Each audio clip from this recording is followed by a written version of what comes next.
Buddy, and welcome to today's CHEAR seminar. I get the opportunity to introduce today's speaker, Dr. David Alexander, who I first heard speak at last year's Academy Health Conference. Dr. Alexander is the president of Leading for Kids, a nonprofit organization established in 2018 with initial funding from the Lucille Packard Foundation for Children's Health. Dr. Alexander previously served as president and CEO of the Lucille Packard Foundation for Children's Health, president of the DeVos Children's Hospital in Grand Rapids, medical director and administrator at Blank Children's Hospital in Des Moines, Iowa, and medical director and assistant professor of pediatrics at Children's Hospital of Philadelphia. He served on numerous boards, including the National Association of Children's Hospitals Board of Directors and Stanford Child Health Research Institute Board of Directors. And today, Dr. Alexander is going to be sharing different strategies to center children in public policy, leveraging research that was conducted in partnership with the Frameworks Institute and through funding provided by RWJF and the Children's Hospital Association. And I will let him take it from there. Thank you so much for joining us today, Dr. Alexander. Great. Thank you so much for having me. It's great to see folks and have a distant connection to Michigan again after spending a while there. As was mentioned, I did spend some time in Grand Rapids. I spent about 5 years there. I joked for years that my time there wasn't grand and it didn't pass rapidly, but here we are. So thanks for having me today. And I want to talk to you about a project that's probably a little unusual compared to some of the other things that you hear about in your kind of work.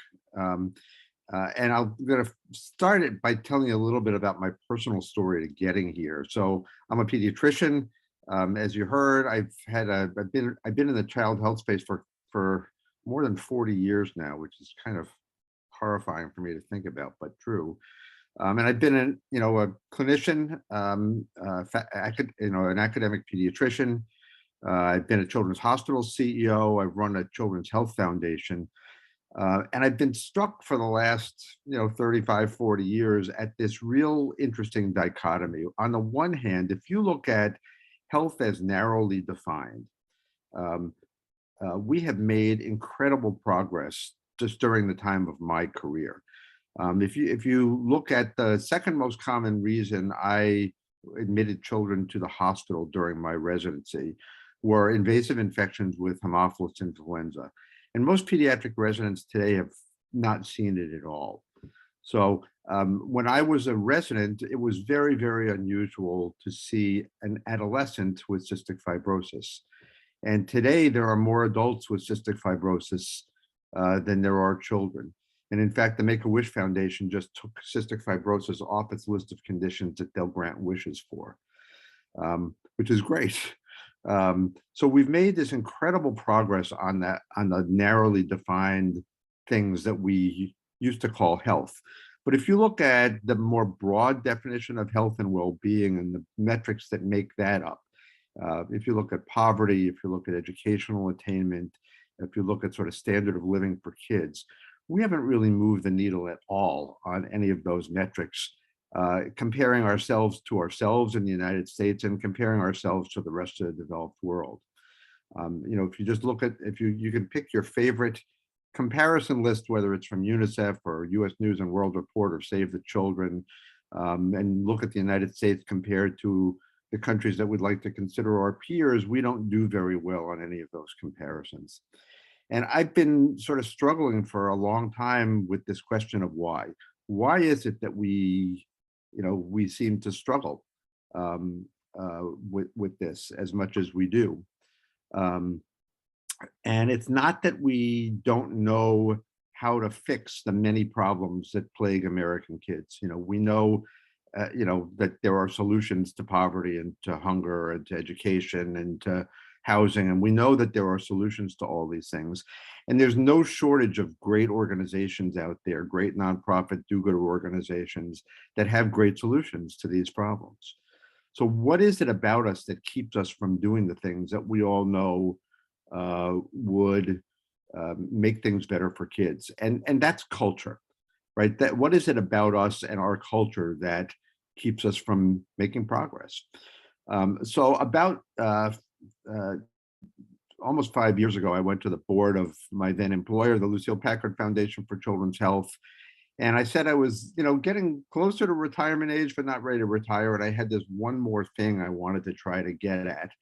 And would they consider giving me a grant to start an organization to try to understand what is it about Americans and American culture that keeps us from doing the things we need to do for kids? Um, and that was very fortunate, and they gave me a substantial grant to start this organization that I now lead called Leading for Kids. And we were really set up to try to understand this deep cultural question about what is it about America that keeps us where we are today, that keeps us from making the significant progress that we'd all, as advocates, sort of like to make. Um, and in retrospect, and even today, it's the amount of hubris it takes to ask a question like that. Because if that was an easy question to answer, it would have been answered long ago. And far be it from me to be smart enough to be able to crack this nut. This is a very complicated question, but I decided to give it a go. And the interesting thing, and I was fortunate in that I had the resources, A, the time, B, and didn't know what else to do. And what I decided to do was I decided to go traveling to places where kids were doing better than they are in the United States. And they're not hard to find. If you look at the last UNICEF report that looked at a global metric of child well-being in the 40 or 42 wealthiest countries in the world, we came in 4 from the bottom. That's kind of where we've been. So there's a lot of places you can choose from that do better than we do. And over the course of almost a year, I went to about 17 different countries and talked to children's advocates and government officials in those places. And what I found, I found that if you see one country, you've seen one country. Every place is very different than every place else. So the model that you use in one place is not necessarily going to be able to be picked up and plopped down in another country, because every place is different. But there were some things that were consistent that I took back from me and that have ended up shaping the work that we're doing at Leading for Kids.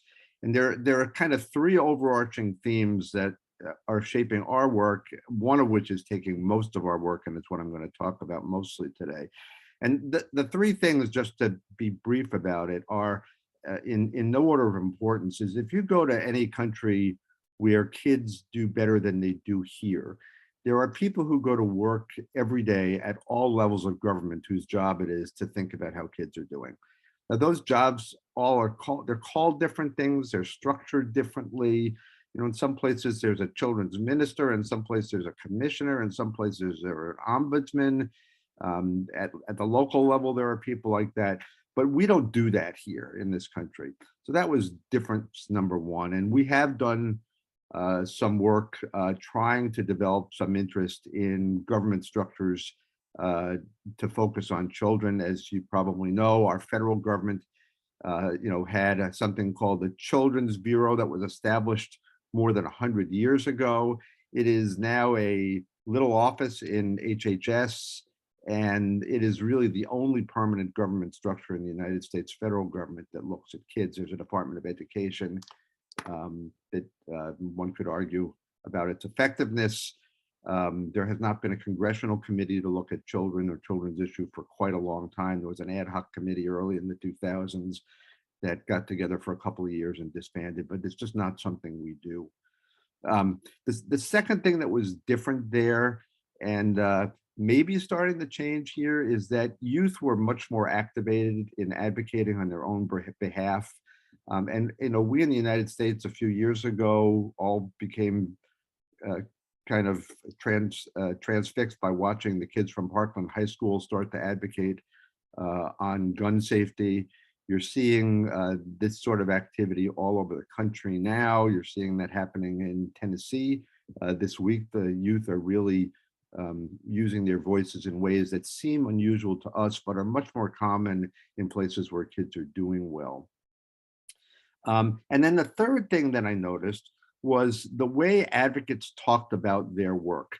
And when we as kids advocates in the United States talk about the things that kids need, and we all know that there's a set of things that kids need to do well in life.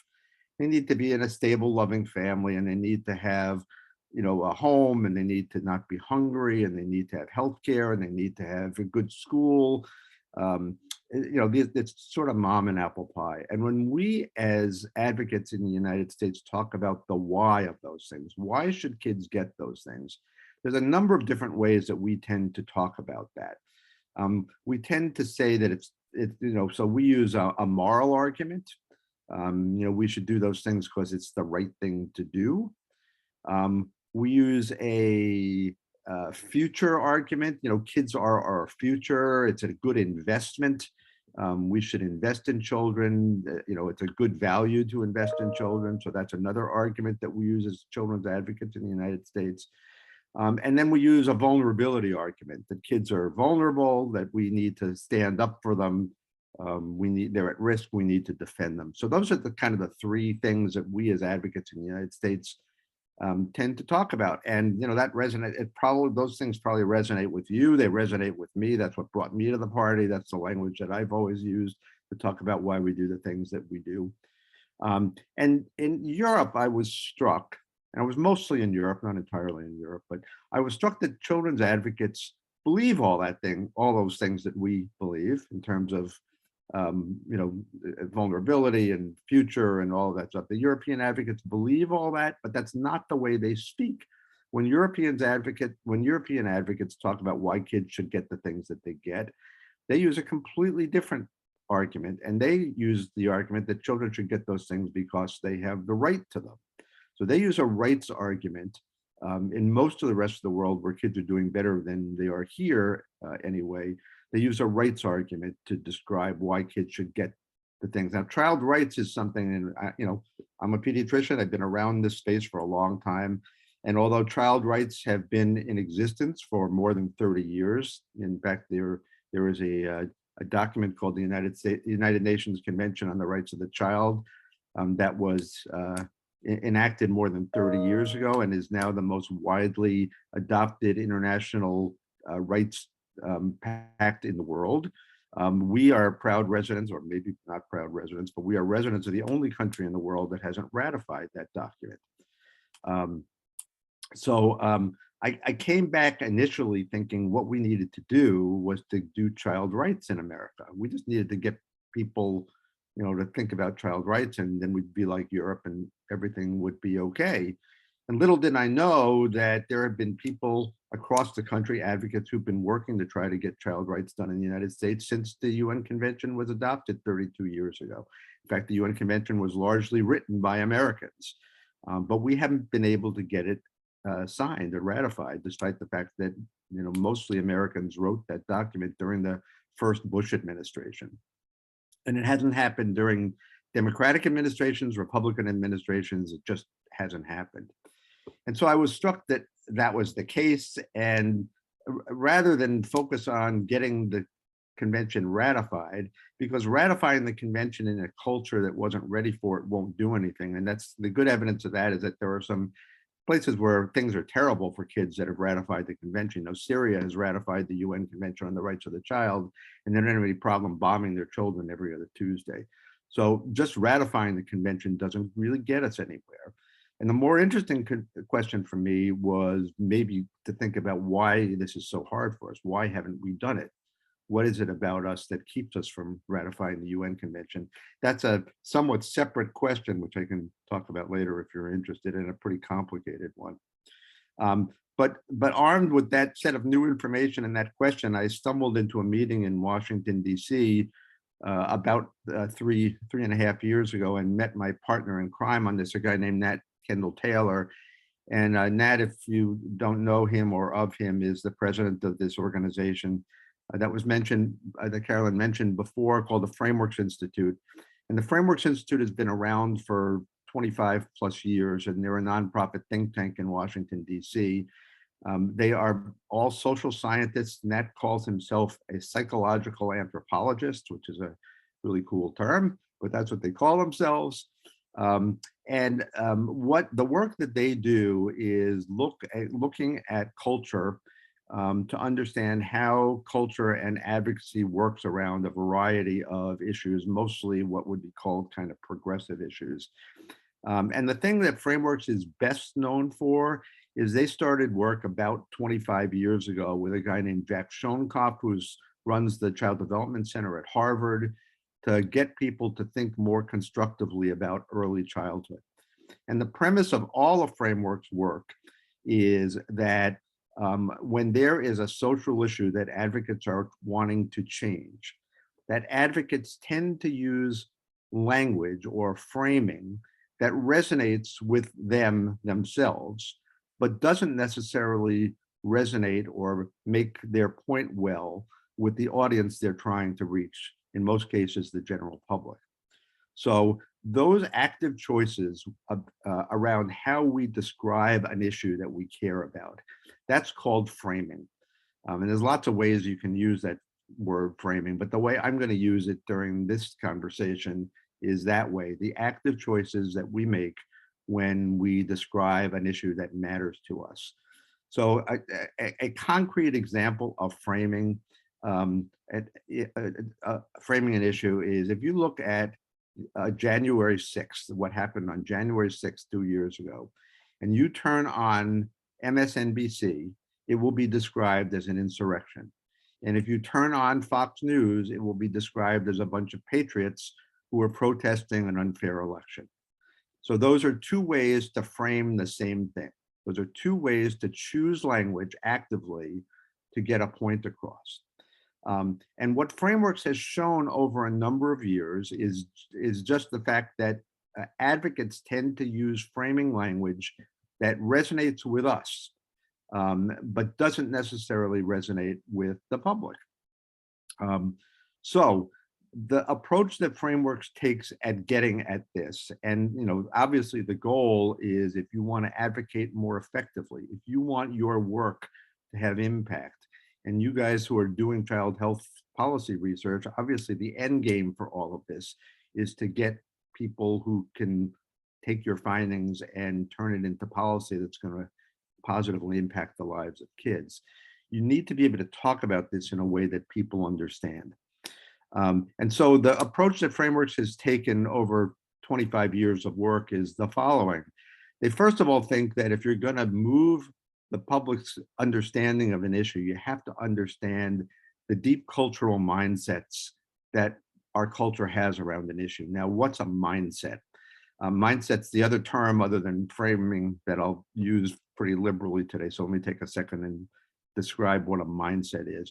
A mindset is a belief that's widely held in a culture, not necessarily universally. Not everybody in a culture believes in the mindset, but most people do. And that this belief transcends politics, it transcends geography, it transcends class, it transcends race. It's something that most people in a culture believe.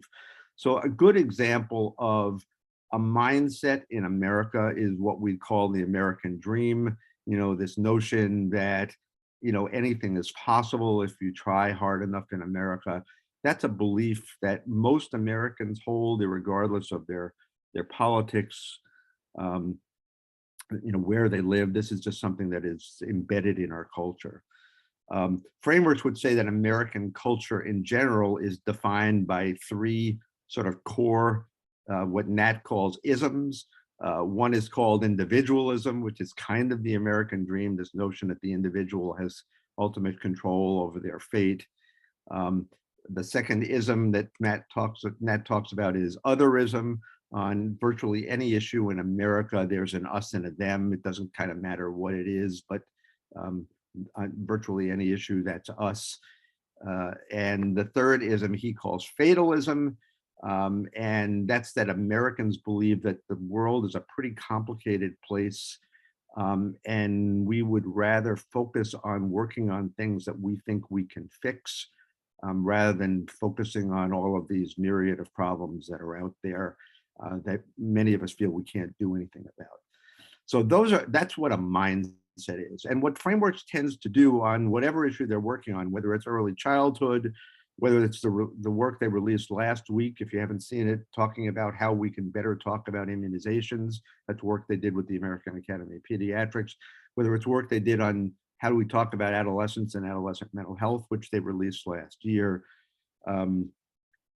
or any of their projects, their general approach is the following. They first of all understand the way our culture thinks about these issues. What are the cultural mindsets that are driving our beliefs in those issues? They then look at the way advocates for that issue are talking about their issue that they care about, and not infrequently find a disconnect between the way advocates frame their passion for that issue and the way the public thinks about that issue. They also look at the way the media talks about whatever the issue is, and not infrequently finds a disconnect between the way the media reports on an issue and the way the public thinks about the issue. And then armed with that information, they then go into an experimental phase to try to find different ways for advocates to talk about that issue, whatever it is, uh, that better resonate with the culture's mindsets, the culture's popular beliefs in whatever that issue is. So I had heard about this, and Nat and I came up with this crazy idea.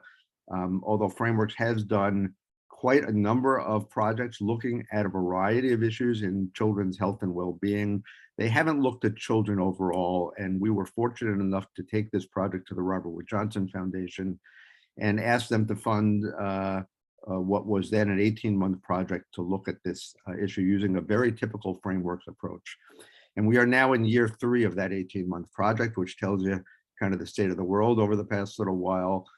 This has taken a lot longer than we thought for a number of reasons, not the least of which was the pandemic, because Frameworks research methodology, which for 25 years involved face-to-face interviewing and focus groups and all of that, had to all be reshaped and retooled during the pandemic. And it's turned out that trying to find frames that work to move people's thinking on kids has proven to be much more difficult than we thought. So I'm going to tell you about the results of this project, which is still in progress. So this is a little different than other talks we may have had in some other ways, because this project is not done yet. But I'll tell you kind of where we're at. So remember, I told you that there are essentially 2 parts of this work. There's a retrospective part, which is a look at mindsets, a look at advocate communication, and a look at media communication. That work is done, and I'll spend a few minutes telling you what we've learned.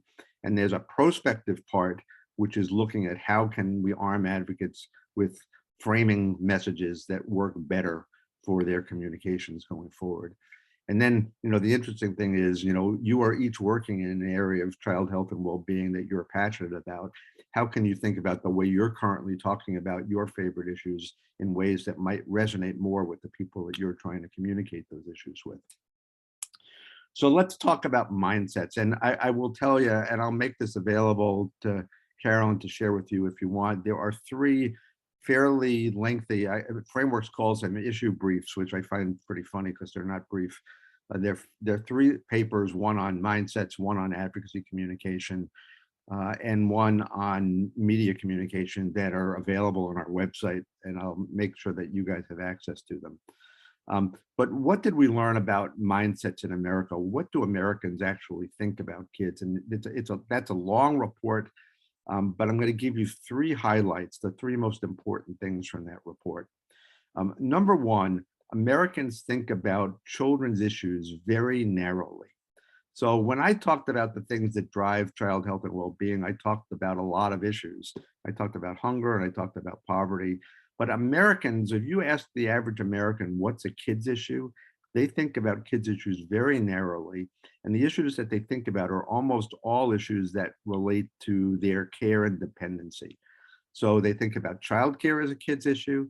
They think about education as a kid's issue, and they think a little bit about healthcare as a kid's issue, not as much as at least as I'd like to think. But they don't think about poverty as a kid's issue. They don't think about hunger as a kid's issue. They don't think about housing or transportation or any of these other things as kids' issues. And interestingly, the things they think about as kids' issues, these caring issues, are issues that are also issues that are related to women, and issues that, quite frankly, don't have a lot of importance or salience in our society. So that's finding number 1, is this sort of narrow approach that we take when the public, and now that's not be the way you think, but that's the way that I'm telling you, this is the way the general public in America thinks. Finding number two has to do with this individualism and the American dream. And there is a dark underbelly to all of that. And although what's made America as a country great is this notion that anybody has the potential to do anything, there is an inverse to that, that it runs pretty deep in our culture, which is that if you're not successful, if you are struggling, it's at least in large part because there's something that you've done personally. You have some personal responsibility for your failure.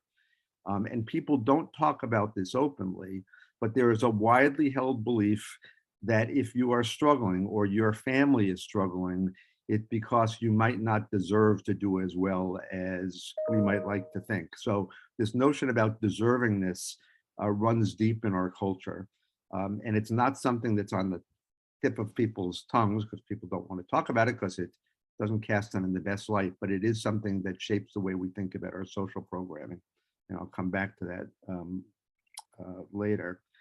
And then the third big finding is that Americans do not see a role for systems outside of their own family in shaping the trajectory of children's lives. And that's especially true for government.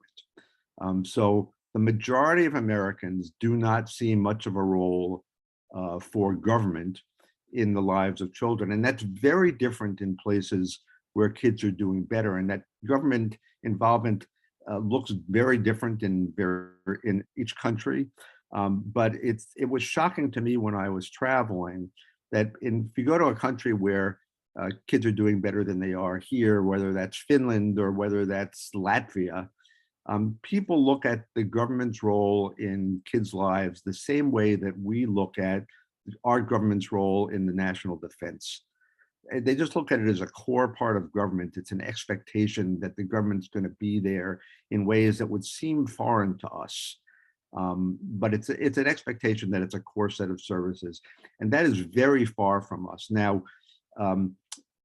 it's interesting, there's a very well-known Republican pollster named Frank Luntz, who did some polling for the Bipartisan Policy Council a few years ago. And he did 4 focus groups, 2 with self-professed conservatives and 2 with self-professed progressives. And he asked these focus groups, first of all, did you think that children had a right to the things that we all think they should have? And, everybody said yes. But when you asked each group who should provide those things, the interesting thing was, not surprisingly, the conservative group said it should be their child's family or their relatives or their communities or churches or neighbors. And the progressives, instead of saying it was the government, all said it was the nonprofit sector who should be taking care of these things. And neither group said it was the government. And if you look at our policies are basically around, we'll use the government to help families or children that are in trouble. So we've got a sort of rescue mentality. Our government programs are all for families that are on the bubble or, somehow at risk. And, from the progressive, and this is largely, and I'll come back to this, this is largely a result of kind of progressive thinking that if we have a limited amount of resources to put towards kids, we better get them where they need to do the most good, which is not untrue, but it has some unintended consequences.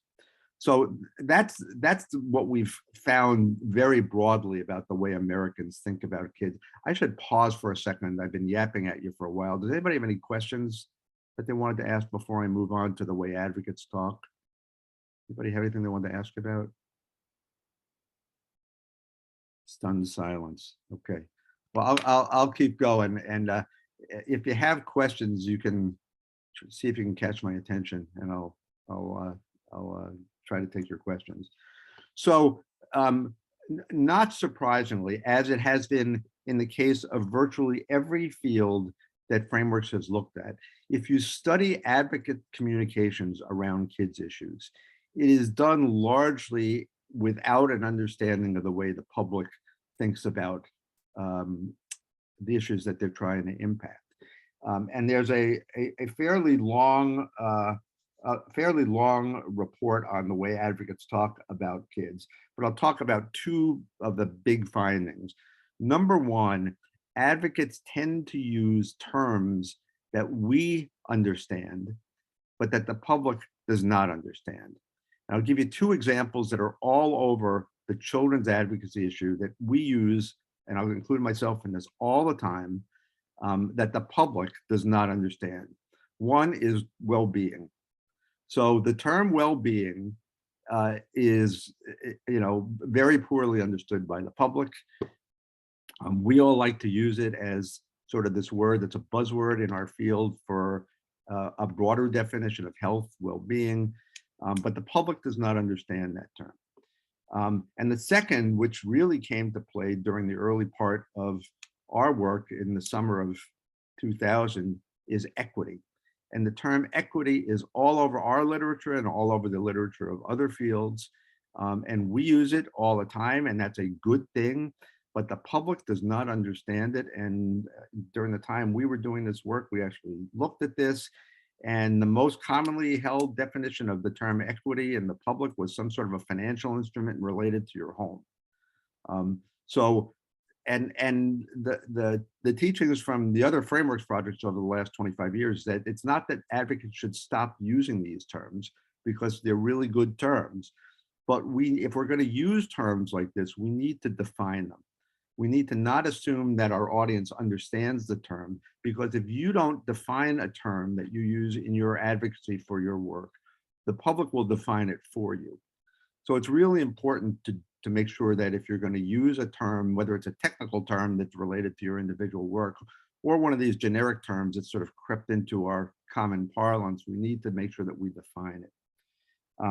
And the second thing that we saw all over the advocacy literature is the use of terms like vulnerable or at risk or dependent to describe populations of kids or families. And it's, if you look at the material in your field, you're probably going to see that. And we know from our other work that when you use terms like that, that you unintentionally trigger this negative thought in the minds of not everybody, but in minds of many people in the public, that if somebody is in a situation that makes them vulnerable or at risk, that it's somehow not entirely, that they're not entirely blameless. And people, once again, they don't verbalize it. Now, people don't think that way about physical health. People don't necessarily blame their family if a kid has leukemia. So families are held a little more harmless if their kids have a physical ailment. But if people are poor or living in bad conditions, or if they're obese, or if they're on drugs, or if they have mental health issues, there is a broadly held sentiment that there is some accountability on the part of the child or their family. And if we use terms like vulnerable or at risk, we inadvertently trigger thinking that may make people less open to the solutions that are being proposed. So one of the recommendations that's going to come out of this work is that we start to think about not using terminology like that. Rather than focusing on, that population, to try to, in general, make our analysis and our advocacy recommendations more universal. And I'll come back to that. I'm going to talk just very briefly about the media analysis, and then I'm going to talk a little bit about solutions, and then we'll hopefully have 5 or 10 minutes left for you to ask some questions. We also looked at the media and how the media covers kids' issues and kids' health issues.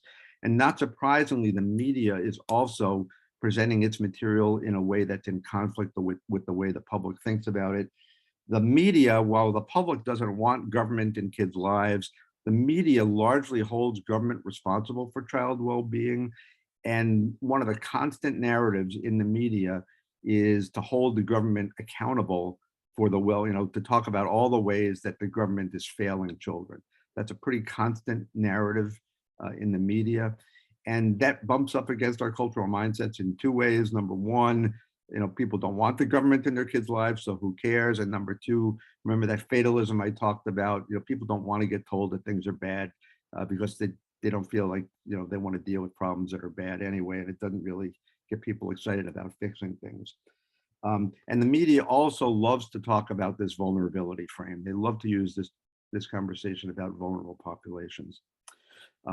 So that's kind of the background. That's the retrospective portion of our research. There are these 3 long papers that talk about all of this.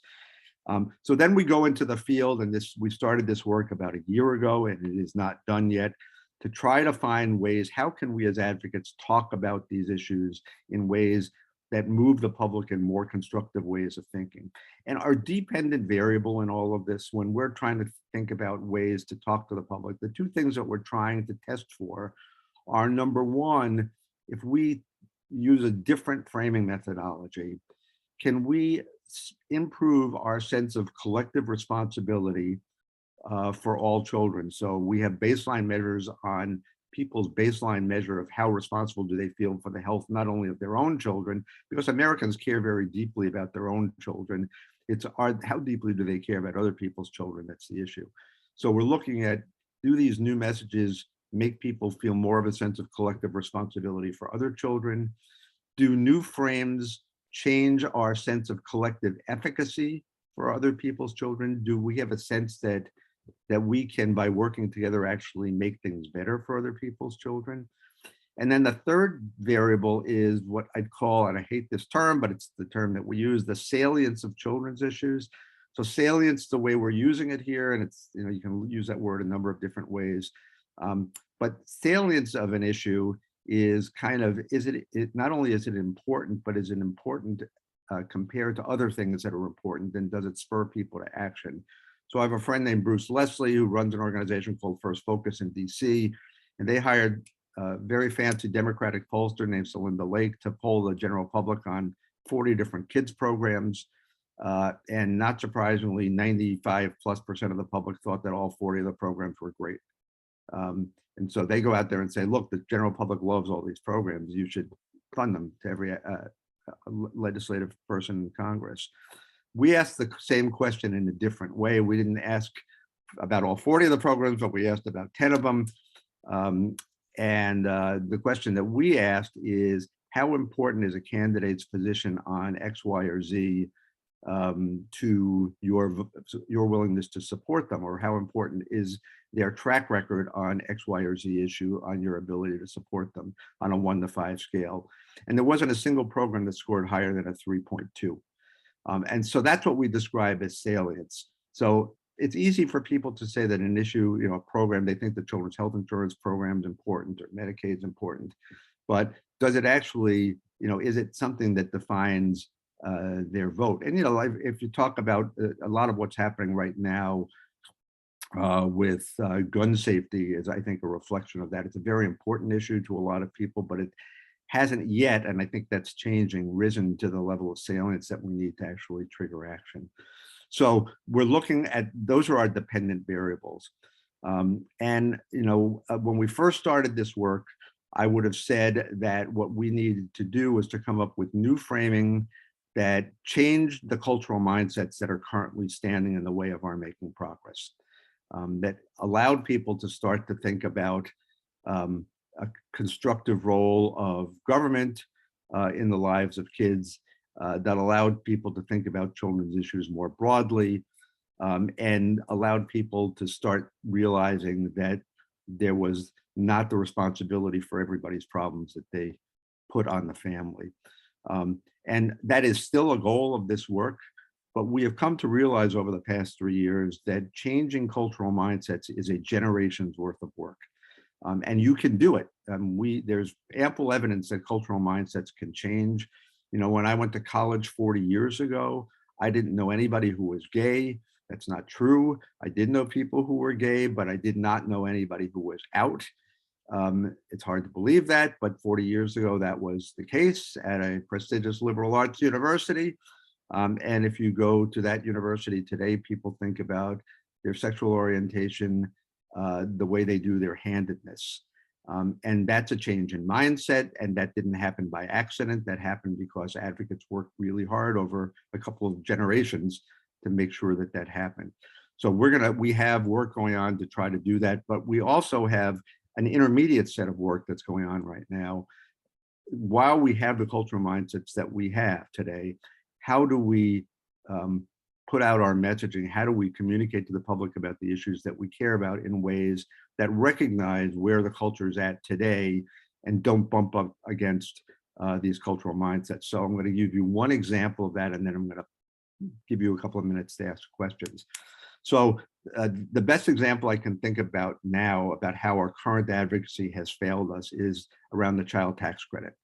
So the child tax credit was broadened during the pandemic. And everybody realized that this was a fantastic thing that the federal government did. And the way we as child advocates communicated about how great this was by talking about the fact that this was the single greatest anti-child poverty measure that the US government ever did, and that it was going to decrease the child poverty rate by 50%. And it was great. And children's advocates fought pretty hard on that. And when it came to extend the child tax credit, it met with pretty resounding resistance from not everybody, but there was a strong majority in Congress that did not want to see it happen. It was largely because there wasn't broad public support. And our research would suggest that this focus, that our framing, the way we advocated for the child tax credit as an anti-poverty measure, bumped up against these strong cultural mindsets about deserving this. That we as Americans really don't like this idea of handouts for people that aren't trying hard enough. Now, another alternative way of talking about the child tax credit that's equally true, that might have been more effective, is to say, and this was also true, that 90% of Americans, that we realized during the pandemic that raising children in America is hard work, and the federal government was here to provide the majority of American families with some additional support to help raise their kids. And 90% of American families were getting a check from the federal government every month during the period of the child tax credit. And that was true. 90% of American families were getting a check. But we as advocates didn't want to really talk about that because it sounded like we were giving a handout to middle-class families, and we don't want people to think about the fact that a middle-class family might be able to get some extra money from the federal government. It is our belief that the more universal you make the programs you advocate for, and the less you focus them on these narrowly defined, quote, historically at-risk populations, the more likely you are to build support for them. The other example I like to talk about is in the 2020 election, when we had 22 Democratic presidential candidates. They all had a variation on a child care program. And they were all variations on a typical progressive approach to a problem, which is childcare in America is too expensive. And if you make less than X dollars a year, we're going to give you Y dollars to help you with childcare. That's a very typical progressive approach to a problem. There was one candidate who had a different approach. And this approach is what we would define, and which has been described by a guy named John Powell at the law school at Berkeley as targeted universalism. Which starts with a universal goal. Childcare in America is too expensive, and that's where it starts. And what this proposal said is childcare in America is too expensive, just like all the other ones. And no one in America should pay more than 7% of their income for childcare. And then almost, the entire middle class is all of a sudden getting some help with their childcare costs. And these targeted universalist approaches, where the general public can see themselves much more in the thick of policy, are much more likely to build public support. Our final report on what we think are the positive messages, the positive ways for us to talk, will be out this summer. It's not done yet. If you have questions, I'll be glad to take some questions about where that's at yet, but stay tuned. And we have 5 minutes left. I know Carolyn said I should try to get you guys out of here at noon. So let me shut up and see what questions you have. Maybe I've triggered some thinking and maybe not. Yes, thank you so much, Dr. Alexander. So we'll open it up now for questions. We don't have any in the chat at this point, but I don't know if anyone wants to raise their hand that's online or room. Any questions at this point?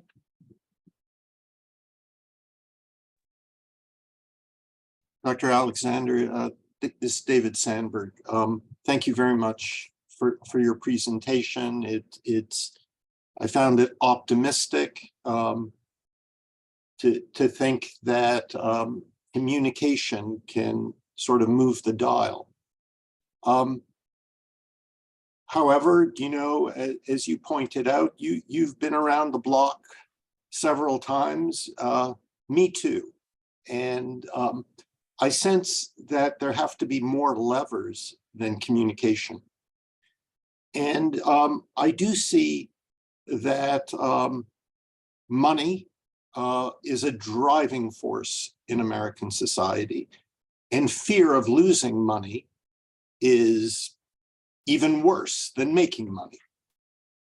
So I've noticed in the space that I work clinically that advocates have gone to shaming institutions, saying that they are not providing appropriate care. And lo and behold, they're effective, right? So there's all kinds of currencies. Could you comment on, say, a more diversified strategy than framing, or in general terms, better communication skills to advocate for children? So framing and communications is not the answer to all of this. I mean, we have to use all the tools that we've always used to advocate for kids. What I'm saying is that we need to use the tools of framing and the tools of communications to do things better. The advocacy, I would argue that, you know, as I said at the beginning of this, there's no shortage of people who are out there advocating for the health and well-being of kids today. And things would be way worse off for kids if we weren't doing that. But, you know, as my friend Don Berwick, who used to run CMS, loves to say, every system is perfectly designed to get the results it gets. And our advocacy system in America today is perfectly designed to make no progress. I mean, the way we do our work is perfectly designed to, you know, keep the status quo, which is what we've done. That's what we've done. We've held the line with our work. So we're going to need to think about doing things differently. And, you know, getting, you know, whether it's money that's the chicken or money that's the egg, I don't know. But until we make the case with the American public that child health and well-being is deserving of its funding, you know, it's really fascinating to me. And I'll go back to the example I used about the Defense Department. In the United States, whatever money the Defense Department needs every year, it gets and then some. And that happens on the votes of both Democrats and Republicans. It's a nonpartisan issue, and that's because of this deeply held belief. I will tell you that in much of, in many of the countries, most of the countries that I went to, government programs for children and families hold that same place in society, right? So those programs, the government doesn't dare talk about cutting those programs the way we're going to be having this conversation about Medicaid in the next few months, the way we're going to talk about the children's health insurance program, the way we're going to talk about, you know, children's hospitals, graduate medical education programs. So what's the difference? The difference is the way our culture thinks about the importance of the public sector in the trajectory of children's lives compared to those other places. And although I don't think that we can just solve the problems with communication, I don't think we can solve the problems if we don't do communication. I think it's a necessary component to which we have to layer on to the work that we're all already doing. And you know, I would urge you to, whatever it is that you are working on in your health policy work, I'd urge you to think about, you know, not necessarily the way you publish papers in a journal, but when you're talking to your peers, when you're presenting at meetings, when you're talking to your neighbors, if you have the opportunity to talk to the press, I would urge you to think about how you're communicating that.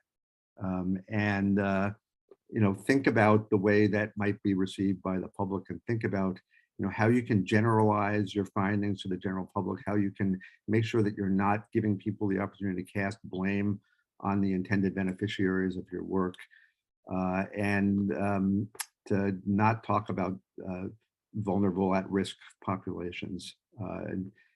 So hopefully we'll have some more detail about constructive ways to talk about this. And we are going to be continuing this work. We've just gotten a verbal commitment, it's not formal, from the Robert Wood Johnson Foundation to actually take the next couple of years and talk about how we can get the field to start implementing the findings of this work. Okay, and I'm sorry, there's another group that has the room now Yep. for other meetings, so we're not gonna be able to get to the other one, but Toby, I think you can email Dr. Alexander. Yeah. Follow up with that. Yeah, There- feel free to email me. We have a website, it's leadingforkids.org. Our materials are on there. Reach out anytime. If you're interested in what we're doing, we have an email list and all that stuff. And I thank you for having me. Thank you so much. Okay, see you guys.